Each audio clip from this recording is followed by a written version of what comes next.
Der erste Schultag. Dann zumal war Schulanfang im Austagen. Vermutlich war ich dann ein bisschen aufgeregter. Ich weiss einmal nicht mehr, was es morgen gegeben.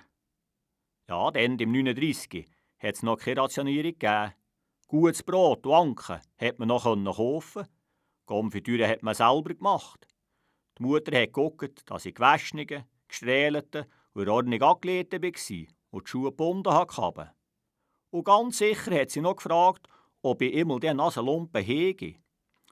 Als ich die Schultasche, die mir der Götti Fritz auf die Weihnachten geschickt hat, am Buckel hatte, hat die Mutter gesagt, jetzt musst du etwa gehen, behüte Gott und hab Sorge.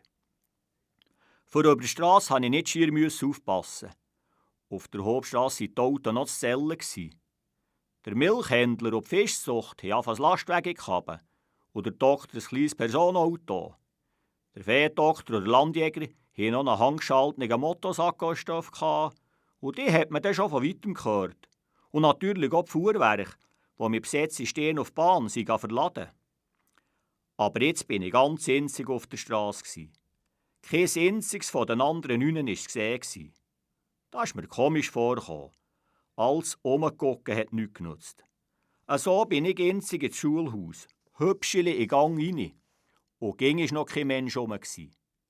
Hinter der rechten Tür war die Oberschule, geradeaus die Unterschule. Kein Mensch will gucken.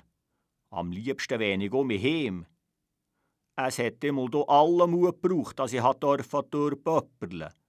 Und endlich hat die Lehrerin die Tür aufgetan und sagt ihrem Patrizia Berndeutsch: «Ernst, komme ich nur rein?» Hättet ihr das Bäg gehört? «Der ist spät, der ist spät!»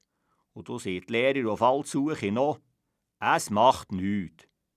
Dabei hat doch die Mutter gesagt, der Erstler müsse am ersten Tag erst um 9 Uhr kommen.